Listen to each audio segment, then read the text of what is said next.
കഴിഞ്ഞ ആഴ്ച പല്ല് പറിച്ചപ്പോൾ എനിക്ക് പല്ലിൽ പല്ലെടുത്ത് അവിടെ സ്റ്റിച്ച് ഇട്ടിട്ടുണ്ടായിരുന്നു കേട്ടോ. അപ്പോൾ ഇന്നത് വെട്ടാൻ വേണ്ടിയിട്ട് പോകേണ്ട ദിവസമായിരുന്നു. അപ്പോൾ ഇന്ന് സിബിൻ ലീവ് എടുത്തു, വർക്കിന് പോയിട്ടില്ല. അപ്പോൾ ഞങ്ങൾ ഒരുങ്ങിയിട്ട് പോകാൻ നിൽക്കുകയാണ്. അവിടെ ചെന്ന് കഴിഞ്ഞപ്പോൾ എനിക്ക് കിട്ടിയിട്ടുണ്ടായിരുന്ന ടോക്കൺ 54 കേട്ടോ. പക്ഷേ ഇപ്പോൾ ഞങ്ങൾ ചെന്ന് കഴിഞ്ഞപ്പോൾ 24ാമത്തെ ടോക്കൺ ആയിട്ടുള്ളൂ. പിന്നെ ഞങ്ങളത് ലിസ്റ്റ് അവിടെ കൊടുത്തിട്ട് നിൽക്കുകയാണ്. അപ്പോഴേക്ക് സ്വത്തുട്ടിക്ക് ദേഷ്യം വരാൻ തുടങ്ങി. അവിടെ കുറേ നേരം ഇങ്ങനെ ഇരിക്കേണ്ടി വന്നപ്പോൾ കുറച്ച് നേരം കഴിഞ്ഞപ്പോൾ തന്നെ അവർ പെട്ടെന്ന് 32 ആയപ്പോൾ 24ാമത്തെ ടോക്കൺ കഴിഞ്ഞപ്പോൾ പിന്നെ ആളുണ്ടായിരുന്നില്ല. 32 ആയപ്പോൾ പിന്നെ എന്നെ വേഗം വിളിച്ചു കേട്ടോ.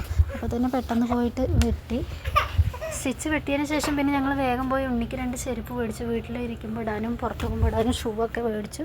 അതിന് ശേഷം ഞങ്ങൾ ജ്യൂസ് കുടിക്കാൻ വേണ്ടി വന്നു കേട്ടോ. എന്തെങ്കിലും തണുത്ത് കുടിച്ച് കഴിയുമ്പോൾ കുറച്ച് ആശ്വാസമല്ലേ പറഞ്ഞിട്ട് എന്നിട്ട് ഞാനൊരു ജ്യൂസ് കുടിച്ചു. കഴിക്കാൻ മേടിച്ച് കഴിഞ്ഞപ്പോഴേ ആൾ തുടങ്ങി കരയാൻ. പിന്നെ പിടിയും വലിയായി. പിന്നെ കഴിക്കാൻ സമ്മതിക്കില്ല. പിന്നെ സിമ്മ വേഗം കഴിച്ചതിന് ശേഷം ഞാനും ജ്യൂസ് കുടിക്കാനിരുന്നു. അത് കഴിഞ്ഞപ്പോൾ പിന്നെ ആൾ വെറും എടുക്കാൻ സമ്മതിക്കണില്ല കേട്ടോ. ചെരുപ്പ് അവിടെ നിന്ന് തന്നെ ഇട്ട് കൊടുത്തിട്ടുണ്ടായിരുന്നു കേട്ടോ, ഷൂ. അപ്പോൾ പിന്നെ അത് കാണിച്ചിട്ട് ആൾ ഷോ ഇറക്കാൻ തുടങ്ങി.